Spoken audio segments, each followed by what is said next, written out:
So noong hindi mailabas yung conditional release, yun ang, sa tingin ko, nung time na yon, yun ang iniisip kong nagtulak na ituloy yung impeachment para meron silang magamit at sabihin na kailangan natin ilabas yung conditional release kasi pumirma tong mga to. And later on, I was proven correct. Ipagpalagay natin, may mali doon sa paggamit ng pondo. Bakit si Vice President Duterte lamang? Ay meron dyan ang pondo, bilyon-bilyon eh. Gusto ba nilang sabihin na ina-assume nila na itong bilyong-bilyong pondo ng taong bayan ay nagagamit ng iba ng maayos? Dapat, ang tingnan, interes sa taong bayan. Dapat ang loyalty mo sa taong bayan, hindi doon sa ilan lamang. And before na nag-decide ako, ini-expect ko na puputulan ako ng pondo. Which nangyari naman. Nangyari. Dadagan ang Balita News Update. Dadagan Balita. Right, welcome back mga kababayan. Nagbabalik ko tayo dito sa ating munting bahay, Danagan Balita Reaction Video News Update. Magandang buhay sa lahat at sana ang lahat ay nasa mabuting kalagayan sa mga oras na ito at ingat-ingat lang ho tayo mga kababayan dahil nga po sa sama ng panahon at sa mga direktang napiktuhan ho sa bagyo. Sana po ay kayo ay nasa mabuting kalagayan at natulungan ng inyong mga LGU dyan mga kabalitaan. At sa mga oras na ito ay pag-uusapan ho natin ito talagang katrayduran ho ni Tamba. Itong kahudasan ho sa mga lipuris ni Tamba dyan sa mayabang kapulungan mga kabalitaan. Maliban pa ho itong si Tiangco, itong si Frasco na umamin ho na sila ay binayaran mga kabalitaan para ho pumirma sa isang impeachment case laban kay VP Sara Duterte. Meron na naman isang kongresista na kumanta ho dito. At pinatutunayan na ang mga hindi pumirma ho sa impeachment ay matatanggalan ho ng budget. Ang tinutukoy ho natin dito mga kabalitaan, itong si Colonel Busita. Yung sa One Rider Party List na kung saan ay natalo ho nitong nagdaang eleksyon na tumatakbong senador ho, independyente kung hindi ako nagkamali. At sinabi pa niya dito mga kabalitaan na siya ay tinanggalan ng budget dahil isa ho siya sa hindi pumirma sa impeachment case laban kay VP Sara Duterte. So ibig sabihin nun, hindi ho pala ito nagsisinungaling at gumagawa ng kwento itong si Tiangco dahil una ay napatunayan na ho ito ni Frasco. At lalo na ho yung kongresista dyan sa Cagayan na sinabi na sila ay bibigyan ng budget pag pumirma. At lalo na ho ito ngayon ang panibagong pasabog ni Busita na siya po ay hindi pumirma at ngayon kalaban na ho ni Tamba mga kabalitaan. So balikan muna natin itong sinasabi ho dito ni Tiangco bago natin ipapanood sa inyo itong naging pahayag ho dito ni Congressman Colonel Busita mga kabalitaan. Para maipagsama ho natin itong impormasyon na itong si Tiangco talagang totoo ang kanyang mga sinasabi patungkol ho dito sa bayaran umano ng impeachment na dinadaan lamang ni Tamba sa isang conditional release sa budget na ayon pa nito ay hindi naman daw alam ni Bongit at hindi rin niya alam mga kabalitaan. Ito hindi tayo magtatagal. Panoorin natin itong naging pahayag ho ni Congressman Tiangco mga kabalitaan. So, may data ba kayo after the Hague? May data po ba kayo after the Hague naman? Yes, after the Hague talagang na problema na tayo, no? Talagang naubos na 'yon. But what I'm saying is, yung impeachment kasi was beyond our control, no? Pwede namang hindi impeach noon eh. Tsaka it was a useless exercise kasi yun naman yung sinabi ko sa kanila kahit pirmahan nyo ngayon, Feb 5, ganun din, June 2 pa rin yan itatackle ng Senate, no? So ano nangyari doon? Di ba nagkaroon ng backlash naman talaga? Yung Hague, there are external factors beyond our control. So it is not an apples to apples comparison, no? Ang pag-usapan natin dito, yung totally within our control, yung impeachment. Kung hindi natin ginawa yun, hindi ganito kasama. Tsaka nagkaroon ng parang pattern. Isipin mo, una, in-impeach. tapos pinadala sa Hague. So parang pinagplaplanuhan mo, di ba? Oo. But kung wala yung impeachment, baka iba yung pananaw ng tao. Baka sabihin nila, sumunod lang talaga sa batas. Pero yung impeachment, iba ang tingin ng tao doon. Okay. Given what you said, bakit kasi given what you said bakit nga ba kasi pinilit, if you had these discussions within the administration noon, bakit pa ipinilit yung impeachment even despite your warnings sa kanila? Bakit pinilit yung impeachment? Hindi na ako sinama doon sa Hindi na ako sinama doon sa huling usapan. Okay. Pero doon sa mga nangyari, may duda ako kung bakit pinilit yung impeachment. Can you share with us or would you keep that to yourself muna? Alam mo, di ba galit na galit si Presidente doon sa budget, di ba? Okay. At hindi lahat because of the lack of time, hindi lahat ng items doon nabito. Di ba? Yes. Di ba yung unang usapan diyan is malaking amount yung ibibito, di ba? Yes. Later on, maliit na lang yung nabito, like 20 billion yata. Okay. So, ang ginawa nun, nagkaroon ng conditional release, di ba? Yes. Okay. So, noong hindi mailabas yung conditional release, yun sa tingin ko, nung time na yun ang iniisip kong nagtulak na ituloy yung impeachment para meron silang magamit at sabihin na kailangan natin ilabas yung conditional release kasi pumirma tong mga to. And later on, I was proven correct. Yun yung duda ko noong ginagawa nila yan. Okay? Because there is no reason sasabihin ba may clamor? There was no clamor. Ang sinabi nila, alam ko, ang sinabi nila kay Presidente was hindi nila mapigilan yung clamor. Pero, RG, common sense naman, sinong politiko ang gustong may kaaway ka at gusto mong awayin yung Vice President entering an election? Yes. Number 1. Number 2, lahat naman ng politiko ay humihingi ng suporta sa Iglesia ni Cristo. So, ang gustong mag-vote ng impeachment nung nag-rally na ang Iglesia ni Cristo supporting the call of the President na wag ituloy yung impeachment. Number 3, yung Presidente ayaw niya talaga nung impeachment because on the day of the signing of the impeachment, I had a meeting with him na nagkataon, yun yung nagpipirmahan, natapos kami mag-meeting, tapos na yung pirmahan, he did not even talk to me about it. Hindi naman niya sinabi bakit hindi ka pumirma, bakit hindi man niya sinabi na naka 215. Hindi niya talaga pinag-usapan. So yun po mga kabalitaan, ang naging pahayag no kamakailan nung kasagsagan yung kainitan pa po ng impeachment yung mga lumagdang tunggisista, mga kabalitaan, na kung saan ay hindi ito nakapirma itong si Chanco at mismo siya ang nag-booking, no? At talagang binisto niya kung bakit nga ba ang mga tunggisistang mukhang pera talaga, mga buaya ang lumagda dito. Dahil nga po sa conditional release na tinatawag nila.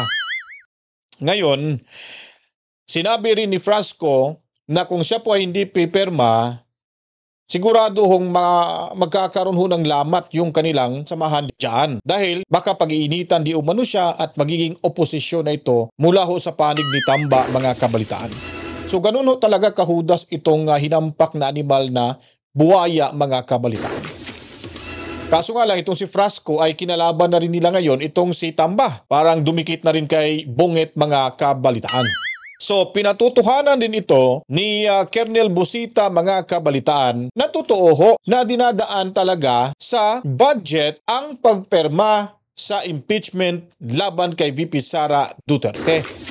Dahil ayon pa niya dito, siya po'y tinanggalan ng budget nang siya po'y hindi pumirma nito. Dahil alam niya po at klaro sa kanyang bunbunan na itong impeachment laban kay VP Sara Duterte umano ay hindi interes ng taong bayan. Kumbaga, interes lang po ito sa mga politikong buhaya na ayaw na ho nilang mabigyan ng mataas na posisyon sakaling tumakbo itong si VP Sara Duterte sa pagiging pangulo ho sa darating na 2028 presidential elections. Kaya nga po ngayon, medyo galit sila ngayon sa Senado dahil booking din ho sila dito. Nakikita rin naman nila na may kapabayaan ho ito sa pagsunod sa tamang proseso sa impeachment, mga kabalitaan sa isang impeachable official. Ngayon po, ang Korte Suprema ay nagpadala din ng liham na ipaliwanag at ibigay lahat na nakapanumpa kung papaano ho nila hinandle yung first, second at third impeachment complaint na isinampa ng ilang individual at yung pang-apat, mga kabitaan, na yun ang sinunod ho nila dito. Ngayon, papanoorin at pakinggan ho natin ang sinasabi ni Busita dito na siya po ay tinanggalan ng budget dahil hindi ho lumagda sa impeachment case laban kay VP Sara Duterte. Alam mo, isa sa mga prominent na even Secretary Sal Panelo, si Sal was very vocal about this, is, well, at least you're talaga truly a man of principle. Dahil isa ka dun sa isa ka sa hindi pumirma, supposed to be dun sa complaint or impeachment, if you like to, against VP Sara, no? Ang daming, nagulat din ng mga doon, no? When everyone else wants to, get in the good graces of the powers that be, na sinasabi nila. Ikaw hindi. You chose to be independent-minded and just followed what's in your heart. What triggered you? Anong pinaka driving force mo dyan to not to sign? Boss, alam mo, malaking factor yung kung paano ako pinalaki ng parents ko eh. Yung prinsipyo ba? Kasi anak mahirap ako, lumaki ako sa bahay kubo. Pumasok ako sa military, sa PNP, naging congressman. Ako talaga, may prinsipyo ako talaga, boss eh. At hindi ko, ang ko talaga, Panginoon lang at taong bayan ang pwedeng gumamit sa akin. At nasubaybayan ko, boss, yung proseso nito, yung investigation. At kung matatandaan mo, nagsimula yan sa sinasabing yung sa pondo, sa confidential funds. Now, ipagpalagay natin, may mali doon sa paggamit ng pondo. Okay? Ang nakikita ko doon, may ibang pamamaraan na kung saan, kung ang interes ng sino man ay protektahan ang pera ng taong bayan, bakit si Vice President Duterte lamang? Ay meron dyan ang pondo, bilyon-bilyon Gusto ba nilang sabihin na ina-assume nila na itong bilyong-bilyong pondo ng taong bayan ay nagagamit ng iba ng maayos? Ako, hindi naman ako manghuhula, boss. Hindi ako maniniwala. So, my point is, dapat, especially kapag elected official ka, ang titingnan mo yung interes ng taong bayan, hindi yung interes kung saan ka makikinabang. For me, hindi tama away politika ito. So everything is politics lang din. Dapat, ang tingnan, interes ng taong bayan.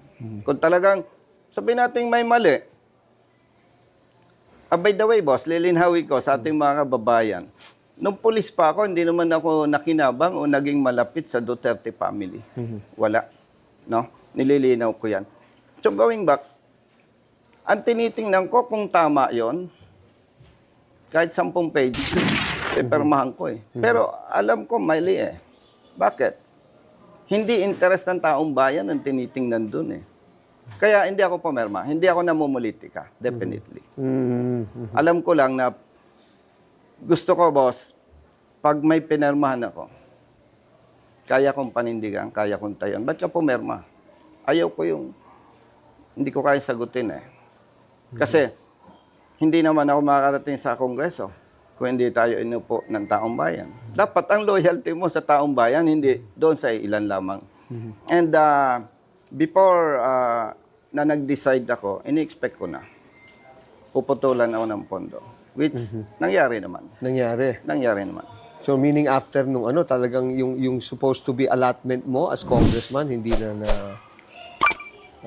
Ang isa dyan, particular, yung medical assistant fund para sa ating mga kababayan. Ay may mga humihingi ng tulong sa atin.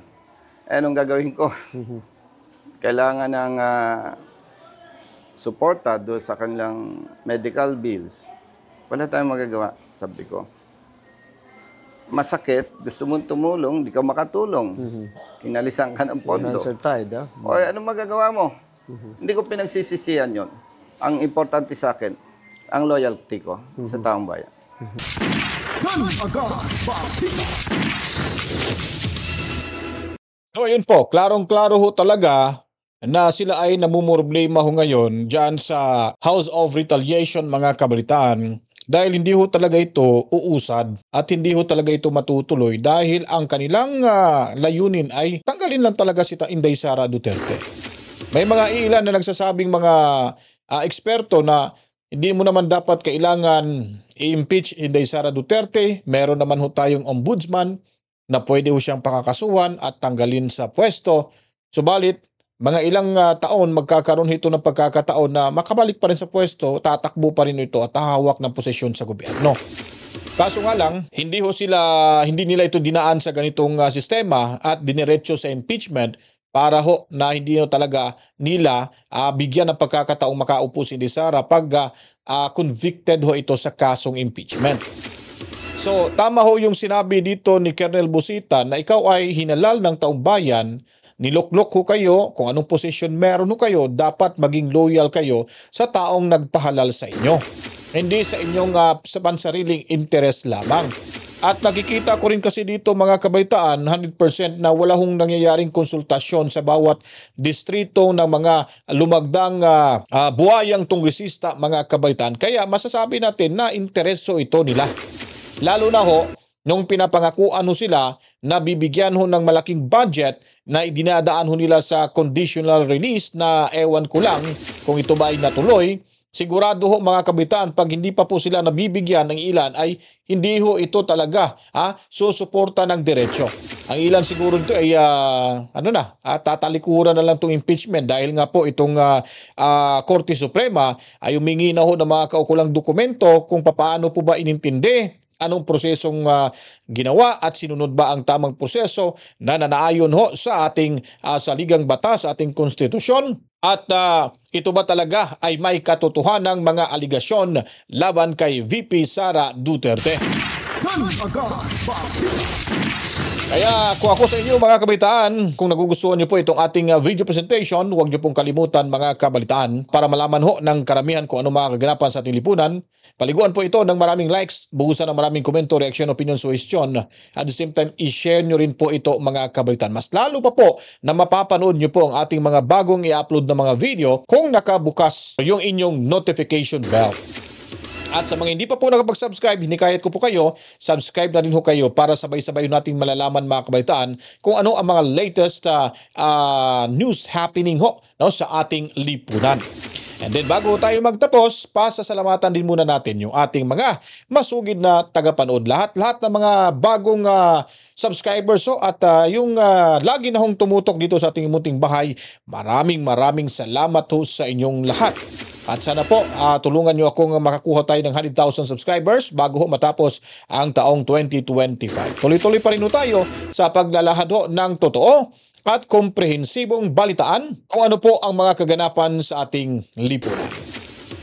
At maraming salamat sa mga kababayan natin sa The Hague, Netherlands na kung saan nandun ho si VP Sara Duterte ngayon. At si Robin Padilla, nandun pa rin yata, si Jimmy Bundok. At kung sino-sino pa doon mga kabitan, may rally ho sila doon para sa pagpapalaya kay kay FPRRD mga kabalitaan.